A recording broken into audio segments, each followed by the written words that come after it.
You're listening to the Celtic Soul podcast with me, Andrew Milne. You're all very welcome to episode 20. It's good to be back. My guest on the show will be teacher, writer, columnist and former IRA prisoner Paddy McMenamin. This episode has been sponsored by Murray and Son coach Her Duleek. Thanks to Christy, Michael and all the team for getting us to and from the games over the past 20 years. It's good to be back after a staycation. Roland, the producer, was off down in Wexford and I was in Waterford, and we both realised how beautiful our country is and how much it rains. While we were away enjoying pints, once we ordered a meal, Celtic sent us off on our vacation or staycation in good form. A 5-1 win against Hamilton and we were all buzzing. Then we go to Kilmarnock and the wheels come off the bus. Same old problem. Defenders bullied and we give away a penalty.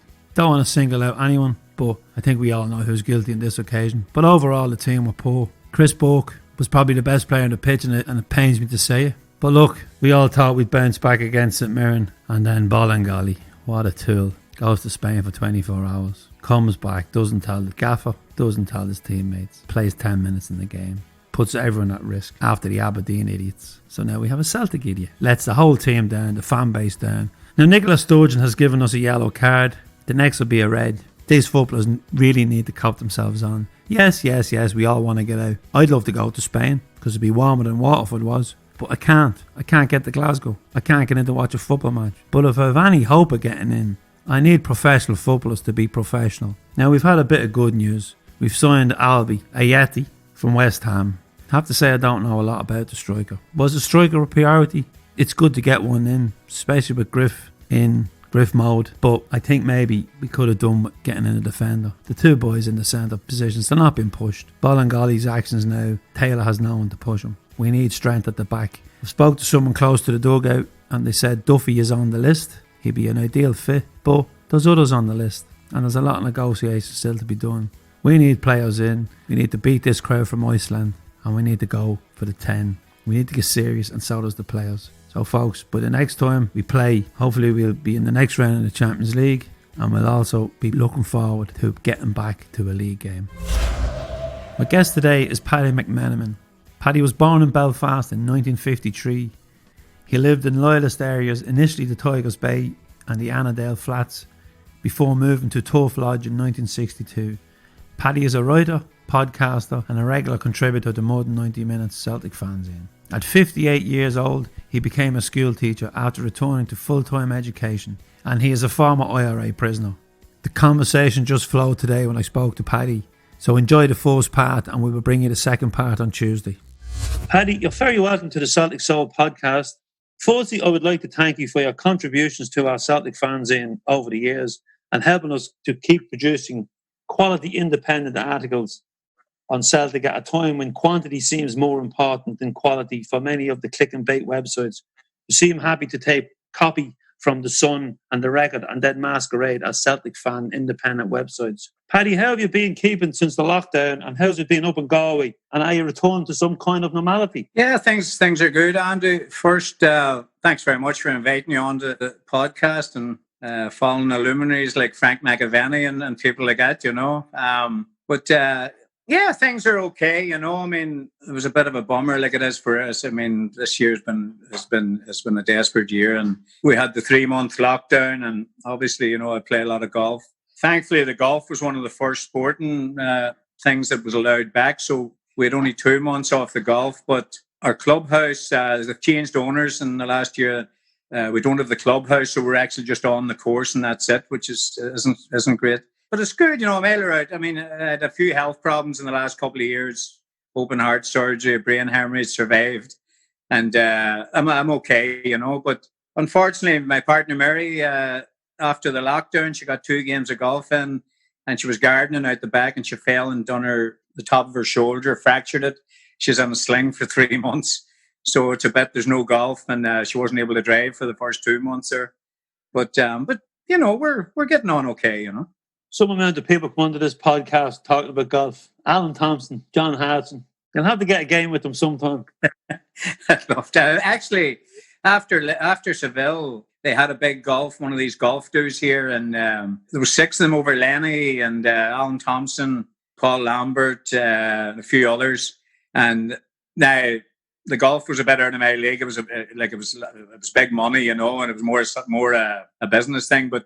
But then in Clarenbridge, a wee village not far from here, they had a night, a Celtic night, and all the boys were there, you know, and we were chatting to Lenny for a good while, you know, but they were golfing that day, you know. Well, as always, Lenny's in the news every week, and this week it's the Ballingolly story. Now, I do want to touch on it, but then I want to draw a line under it I want to let the club deal with this because, as I said, as I wrote during the week, he just needs a boot in the balls. What a letdown and a kick in the balls to all the fans, especially after the Aberdeen fiasco. We waited so long to get back, even watching football on the television, and for this little spoiled child to go off and do this, it's just, I'm fuming. And I'm sure everybody else is, because I was raging when I thought the prospect of football without fans and not being able to watch Celtic. But I've slowly warmed to it, that I've something to look forward to now every couple of days. And I was really looking forward to the St Mirren game after the disappointment of the Kilmarnock game. Where do you sit on the Ballingolly thing and Johnny Hayes at Aberdeen and the likes of these players? Yeah, I mean, I totally agree with what you're after saying. I might have maybe a nicer euphemism than a kick in the balls, but I mean, it's ridiculous. I mean, it's a wee bit. Although he's 25, he's not just a kid. It's difficult to have my own grandchildren, 18, first year at college, and I know it's difficult for them. But I mean, a pampered footballer earning big money, and he does this, and he messes up. And I mean, I agreed completely with Nicola Sturgeon. She says this is a yellow card. The next time it's a red card. Football will be banned completely. And I mean, for him to put us in that position, you know, and especially after the Aberdeen guys, you know, foolishly going into the pub and I mean, it's ridiculous, you know. He should have had more cop on, you know. I just think that to fly for 24 hours to Spain, you know, like we'd all love to go to Spain, even for 24 hours, but unfortunately we can't, and he shouldn't have. But as I said, Paddy, I want to draw a line under it because people have wrote about it now for a couple of days and we need to move on. We've made a new signing, brought in the boy from West Ham, but the striking position isn't a worry for me unless Edward was to leave. I think we've serious problems in defence. AR and Julian, not only do they need to toughen up, but they need competition from other players to push them for a starting place, and they own the jersey at the moment. There's no one there pushing them. Livingston last season showed them up, and again this year against Kilmarnock, they've been bullied. You know, you never would have seen a Martin O'Neill centre half being bullied.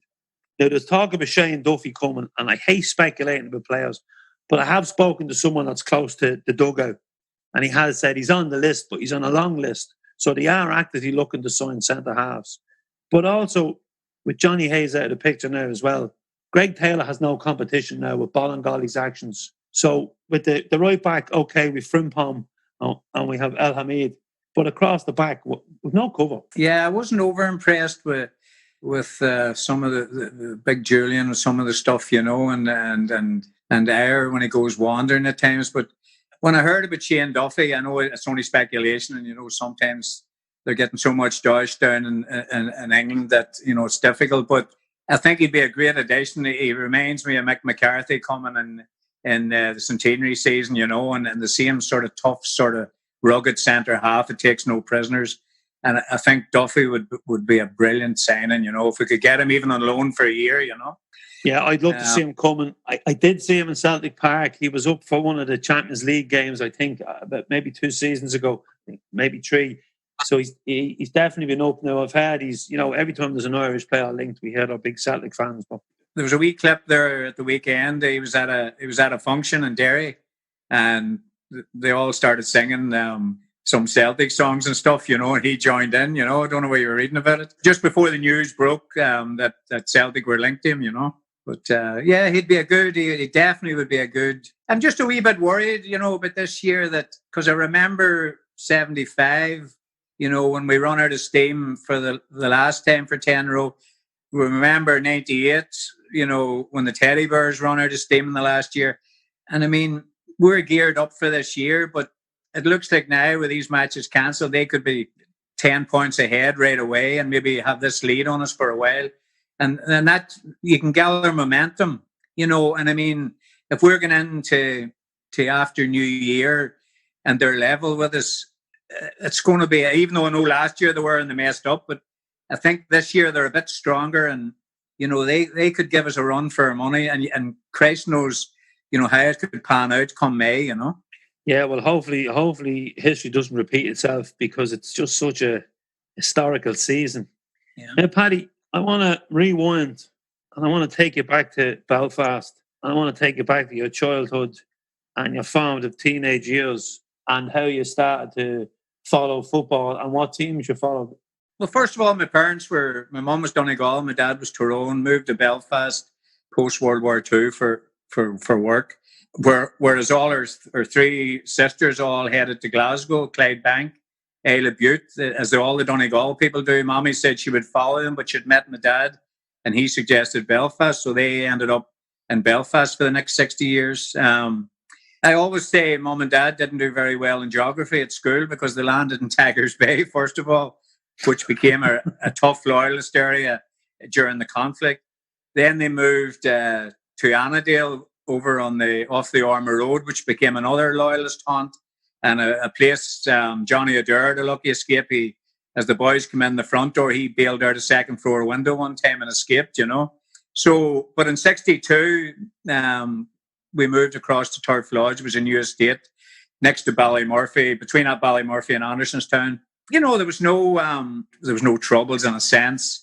There'd been no trouble really since the end of the War of Independence. There was a border campaign 56 to 62, which is a damn squib really.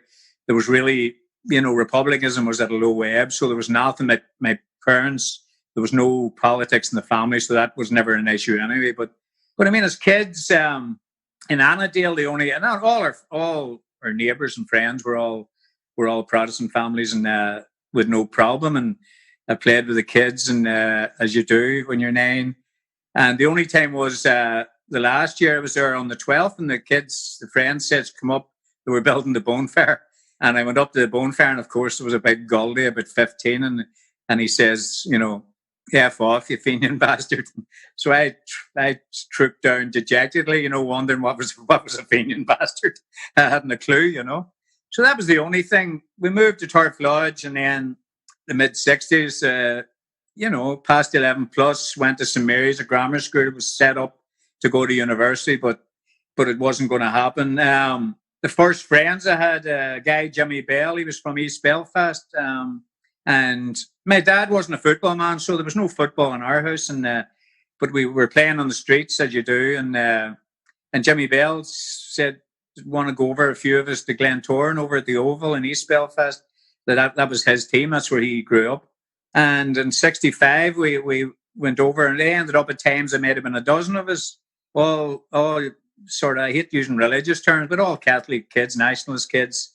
And we were in the middle of the Glentoran support, which were 90% loyalists. They weren't Linfield now, and, they had a different sort of, but they were 90% loyalists. But we were going from 65 to 69, and not once did anybody ever say boo to us.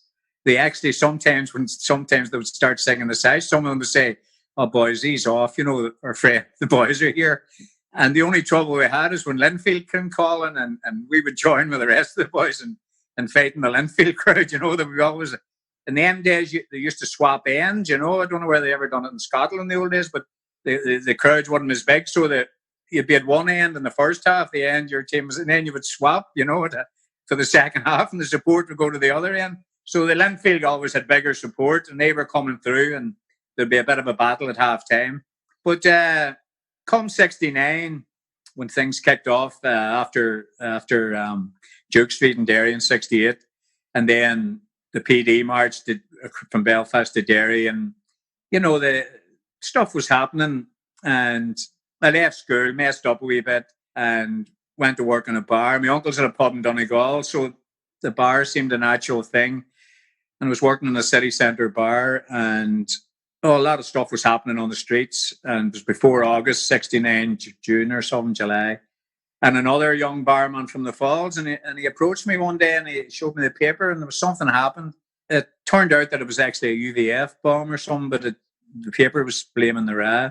And he says to me, what do you think of this now? And I says, geez, well, I haven't a clue about anything like that. And he says, I could introduce you to people who could, explain things. And so anyway, not realising, but he was recruiting for the FIANA, which was the IRA youth movement, founded by Countess Markovic in 1912, and so he recruited me. And at this stage, had you been? I know you spoke.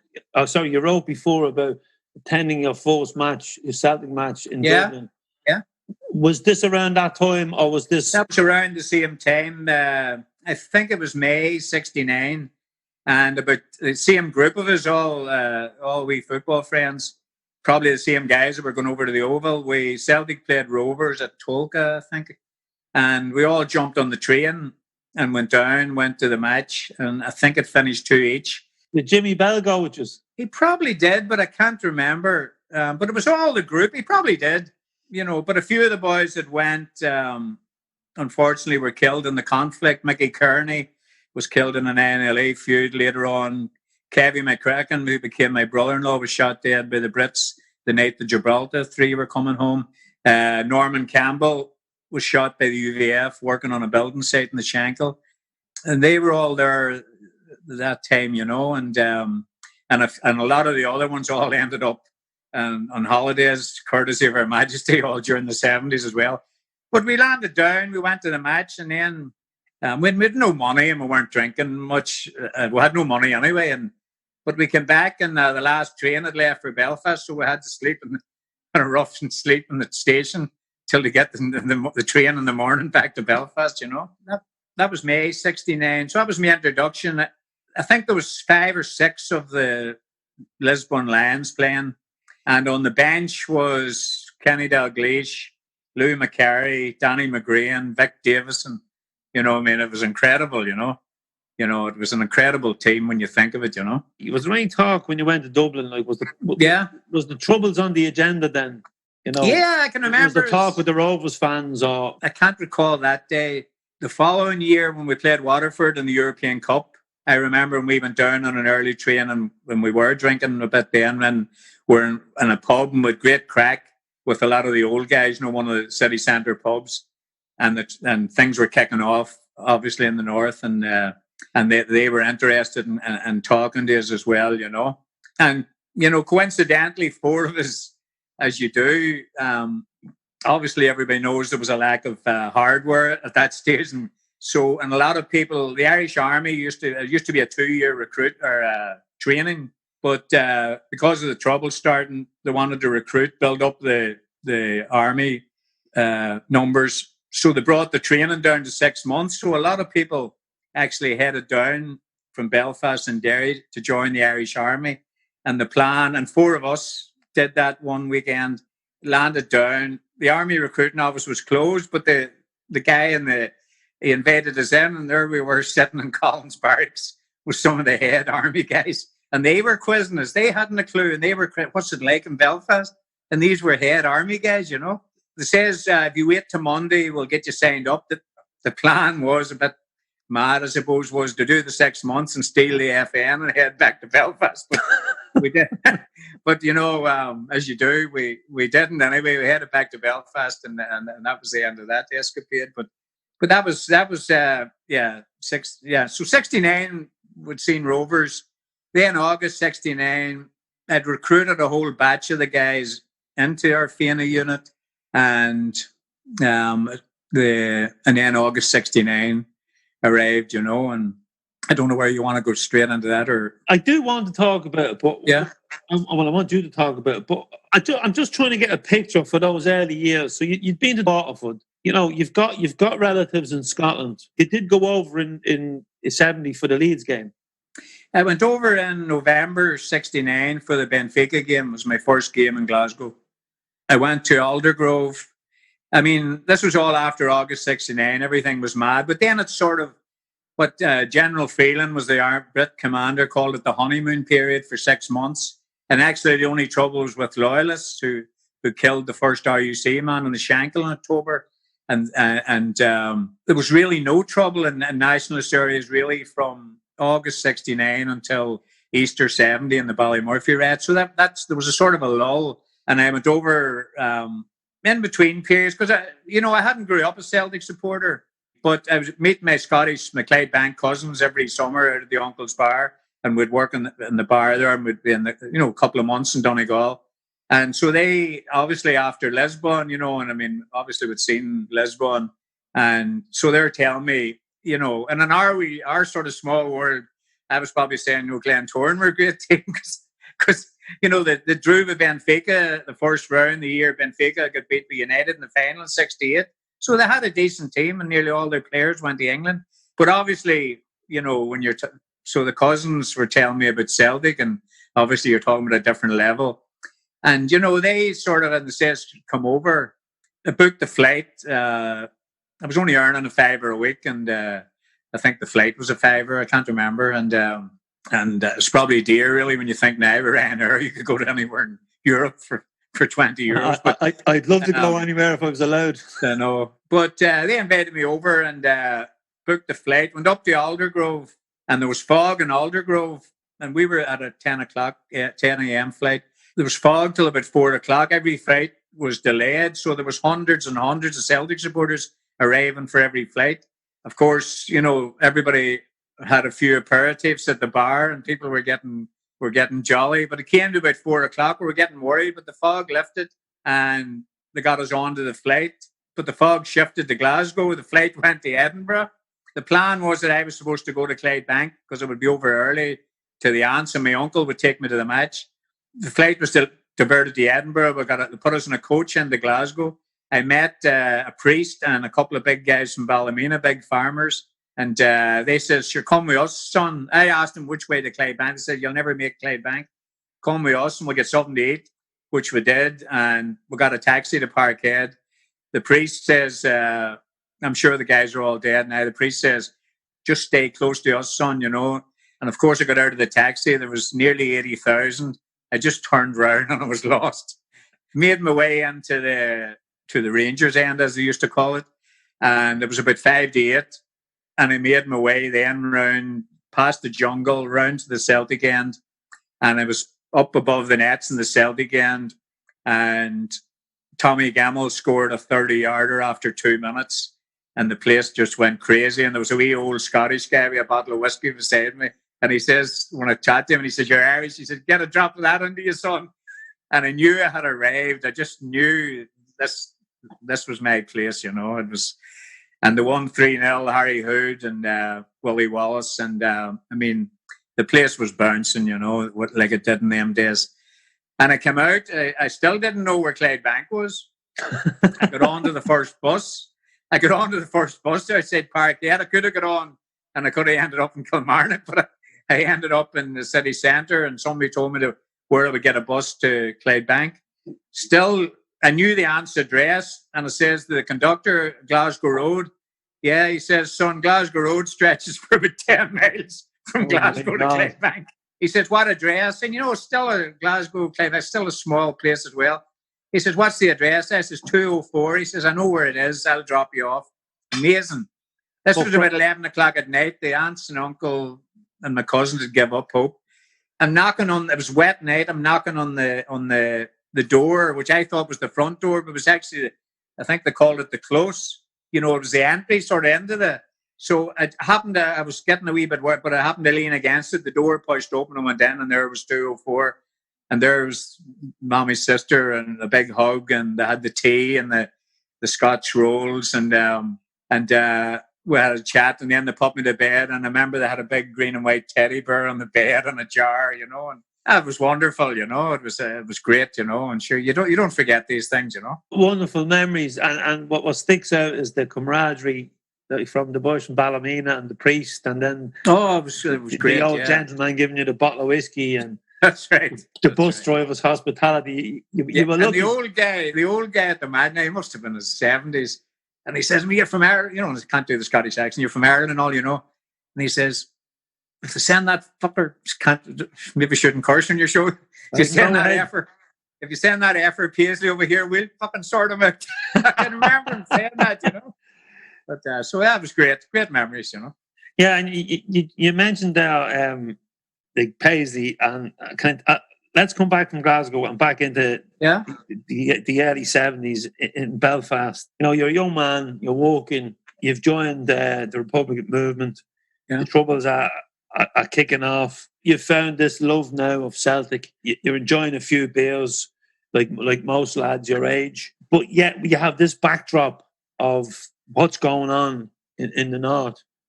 I was born in 1971, so the first time I was aware of anything was 1981, when I seen the posters of the hunger strikers up, and then those that were running for the Dáil. So I remember asking my brother what it was, and he told me. And I live in a big council estate, and there used to be processions at night, candlelit processions during the hunger strike. So that was the first time I was aware of anything, really.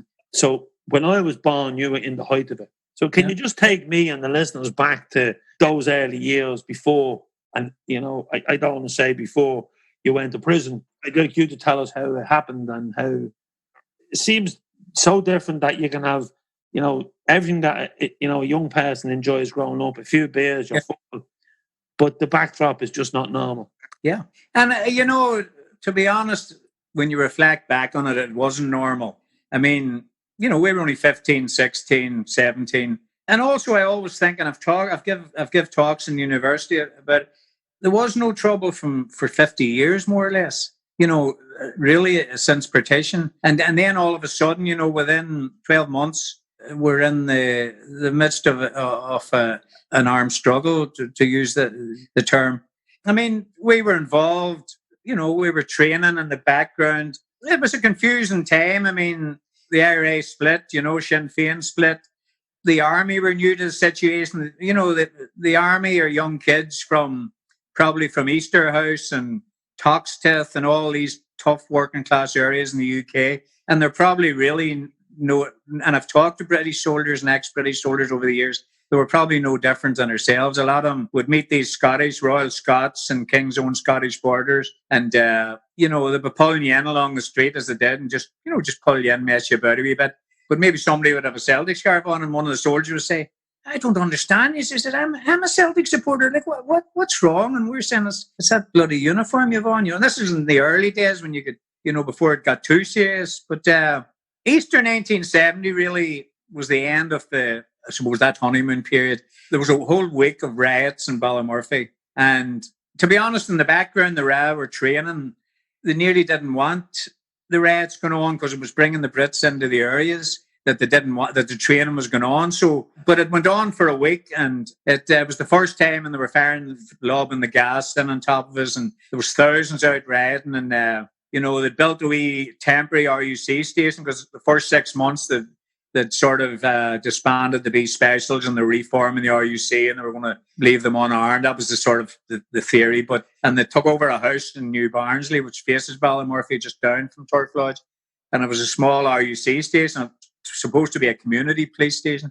So this particular day in 1970, the New Barnsley was actually mixed before the Troubles. And they had an Orange Lodge who marched out of the estate, going to meet up with a bigger parade down the town. And they weren't attacked, but everybody had gathered. And once the parade headed off, they were told, you'll never walk back. And the wee RUC station was attacked. And we thought that the policemen had bailed out the back and were gone. And the RUC station was wrecked. And then further down was the Henry Taggart, which was a school that the army took over. But in the end days, it was just a wee low wall.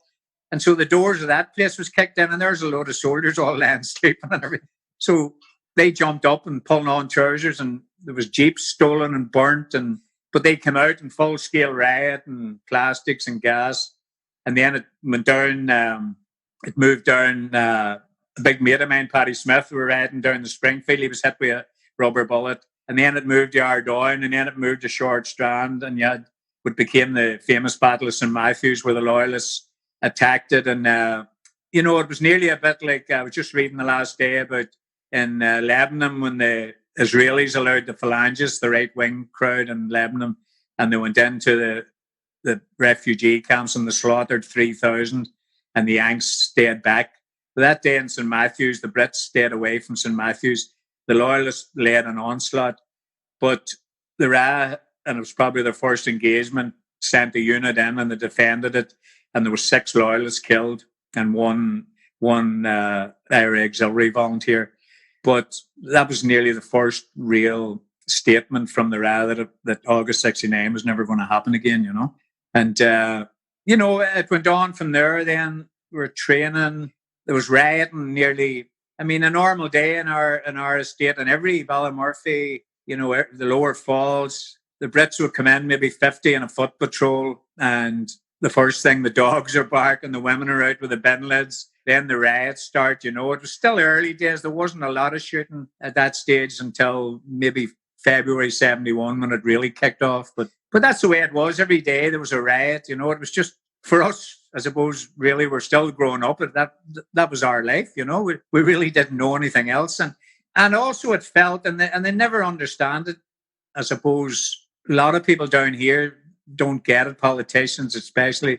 It was a whole community effort. I mean, everybody was involved, and there would be over the next 10 and 20 years. And, as it became known as the Long War, the RA could never have survived unless they had this massive support. And everybody, I'm not saying that they supported violence or they wanted anything like that, but if they seen a guy running down the street with a rifle and a soldier after him, they'd open their door and let him in and out the back door and away, or they'd keep gear, or they'd keep men that were on the run, and that was a whole community effort. And all over Ireland, there was people who in farmhouses and whatnot, and who kept men on the run and kept gear.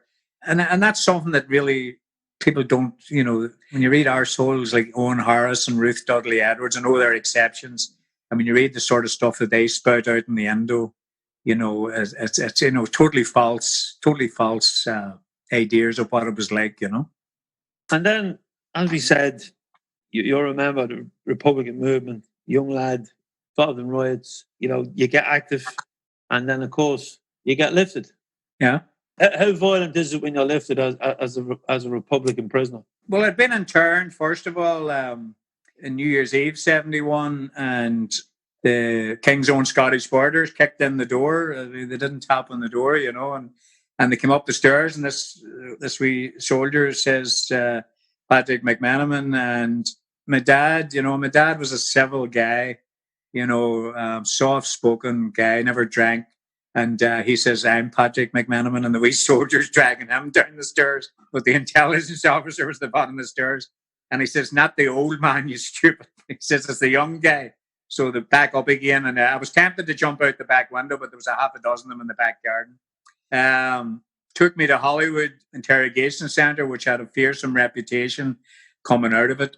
I tell somebody, I don't talk to many of the boys about this in the golf club, but a few of the guys who I would trust, but I told them I wasn't going to Hollywood to play golf with Rory's dad, So I was in Hollywood Barracks. I was there for 3 days. To be honest, it was a bit terrifying as an 18-year-old. They didn't. Some guys got serious ill treatment.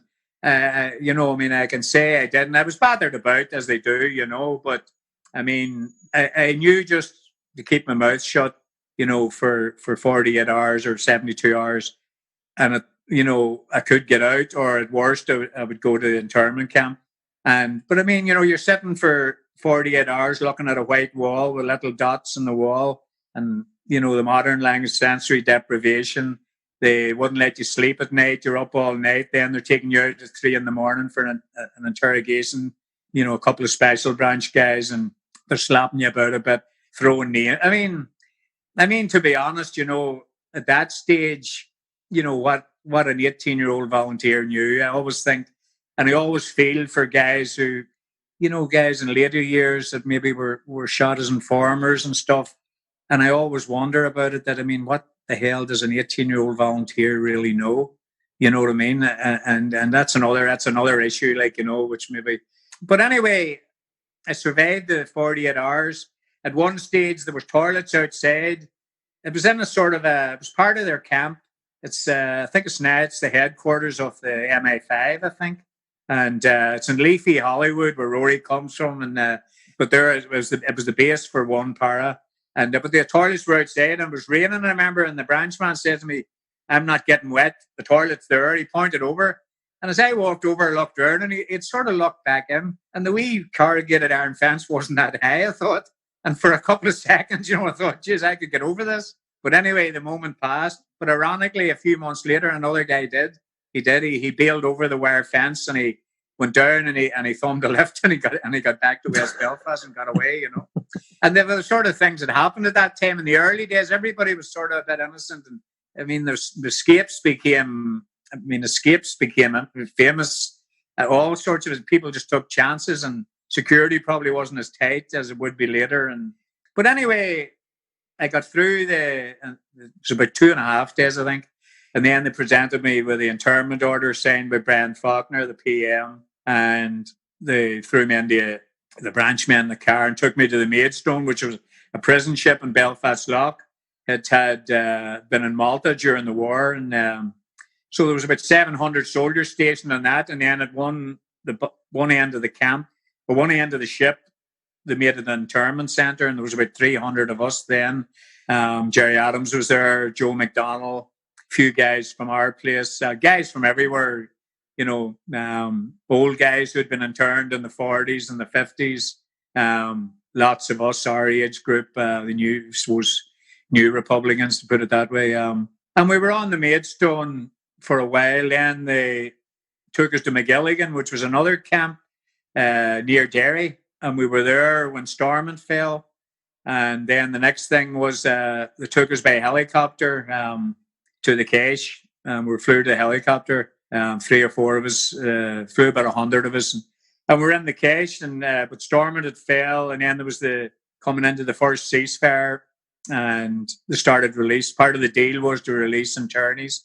So they started releasing us in batches of a dozen. And the screw would just come to the cage and shout in the names. And so I was off ski, you know. I got out. Big Hack actually was in the next cage. He was a member of the official movement, you know, but we were good friends, you know, and I waved over and he was released the next week. How long from the night you were lifted? How long were you interned for? Oh, that was only 6 months or whatever, and then they were releasing us, you know. Now, Paddy, just for younger listeners, can you because we had the anniversary of internment, can you just briefly just tell people what internment was? Yeah, I mean, internment is essentially it's imprisonment without trial. I suppose that's the exact definition. It doesn't happen many places in the world. It definitely doesn't happen in democracies. But you could never class the 6 counties as a real democracy. The Stormont government used internment in the 20s, the 30s, the 40s, the 50s, and even in August 1969, they interned some Republicans as it kicked off, and then they brought it in the 70s before it ended with a ceasefire in 1975. So they used internment every decade from partition. P.W. Voorts, the South African Prime Minister, one time said if Stormont gave him just, I think it was Section 22, which was internment, he said he would never had trouble with Nelson Mandela. You know, it was an amazing, just one section of the Stormont laws. So that's what internment was. And, you know, you were through in.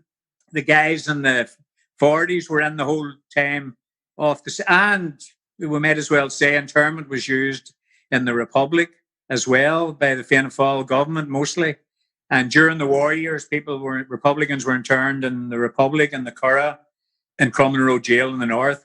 In the 50s, the same, when that border campaign was going on, they were interned on both sides.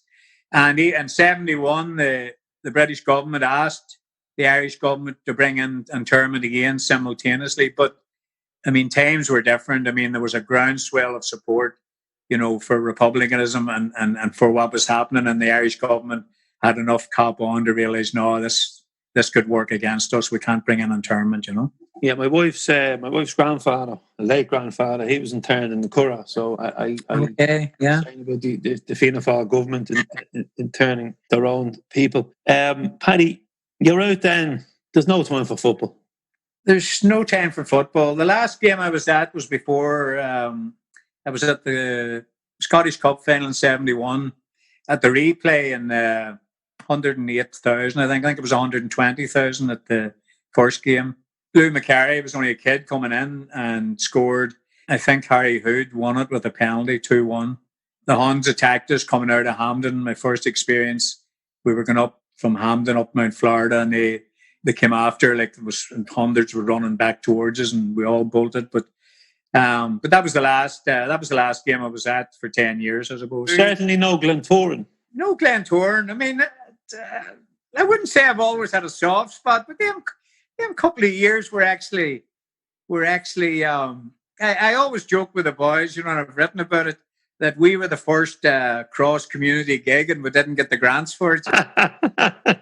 But no, that was it for a decade or more, actually.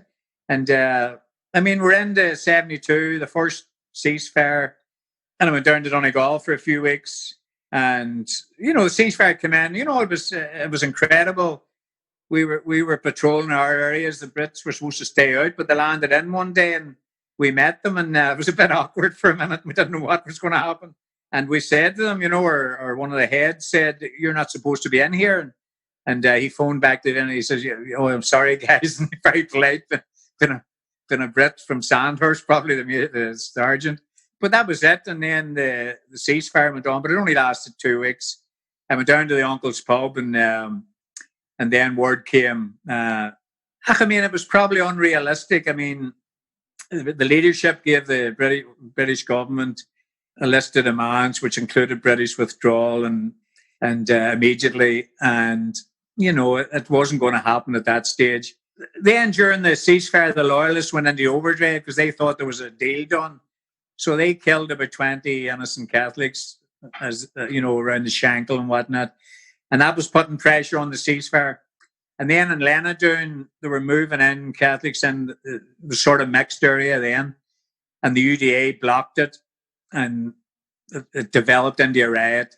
And then the guns came out, and in reflection, maybe there was a few trigger-happy guys on our side as well, And anyway, it was a major gun battle in Lenadoon, and the next thing, the ceasefire was announced over.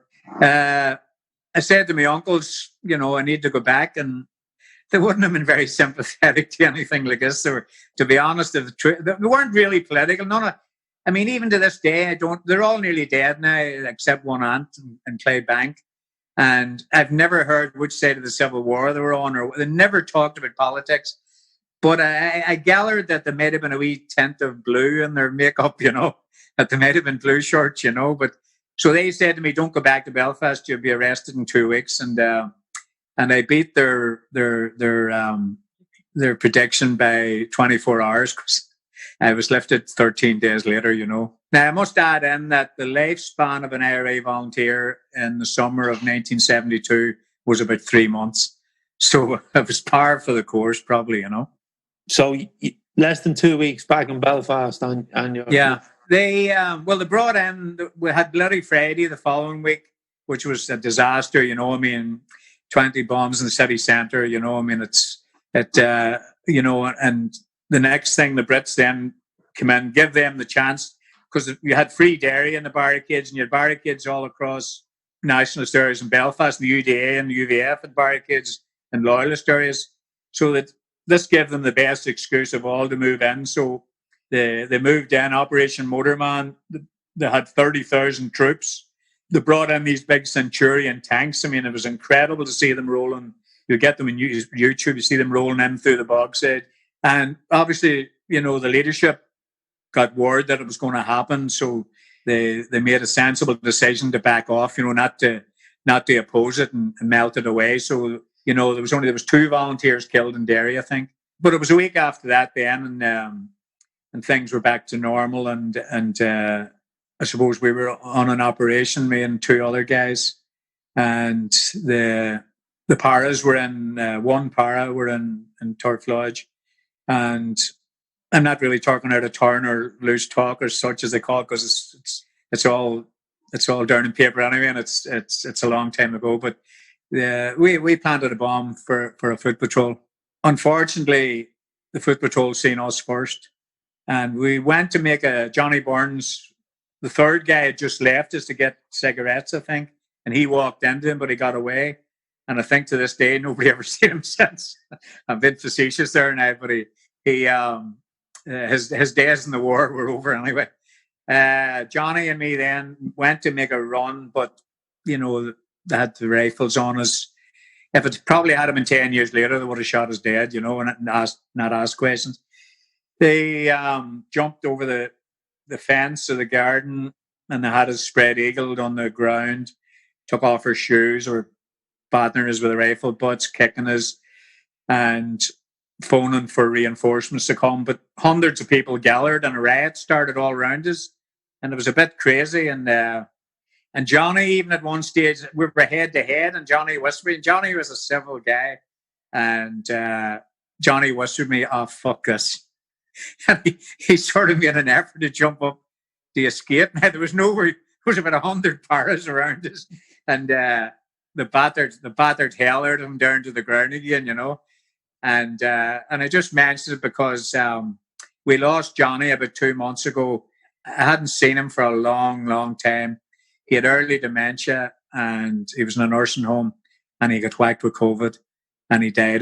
His daughter contacted me, and he died the following week, you know. So it was sad time, you know, a guy that I spent the 6 years with, you know, and caught with, and you know, c'est la vie, you know. But yeah, so they took us in. They put us into the Saracen, you know, the big armored cars, the peg they called them, the Saracen. You know, I'm not in any way a tough guy or anything like that, or bravado or any of that stuff. But I'm not a shrinking violet either. But I can tell you, for the 20 minutes they drove us to the army camp, I was scared shitless. I was in this pig, this armored car with 10 paratroopers who they're after catching me, and I was going to maybe inflict serious injury on them. And you know, they're attempting to stick the muzzle of the rifle up your arse or battering you around the head and threatening you, and you nearly couldn't blame them, you know. But it was a frightening run to the army camp. We got to the army camp. It was in Spring Martin. It was surrounded by a loyalist area. They were cheering as they were taking us in. They were threatening, "We'll throw you to the loyalists, you know, and that'll be the end of you." But they didn't. Anyway, thankfully, they took us in. The first guy I met was the intelligence officer. He hit me a slap around the head, and I had been lifted the week before for 10 hours or something. And he said to me, "I thought, you wee fucker, I thought you told me you were finished with all this nonsense." And there wasn't much of an interrogation. I mean, they had us caught, and they took us to Crumlin Road Jail and into court in the morning, charged with possession of the bomb and attempted murder. And we first went to the cache for a month or so, and the first night we were in, didn't a riot develop in Cage 6, and over something trivial, you know, and we refused to be locked up. You know, I think it was over a boiler wasn't working for the tea, you know, it was something. But the screws, the warders sent the army in to come in, give us a bit of a battering. But then they moved us back to the Crum to be close, because I don't know where you know, Crumlin Road, the jail's on one side, and there's an underground tunnel. And then you have the courthouse, which is derelict now, which I think they're talking about. They've turned the jail into a museum, and I think they're talking about doing something with the courthouse. But I mean, people have been going through that tunnel like it's living history. That underground tunnel goes under the Crumlin Road. I mean, people have gone through there since Wolfe Tone's time in 1798, or, you know, the Fenians in the 1860s, you know, the 1916 people and all have been going through that tunnel. So it's a bit of history in itself, you know.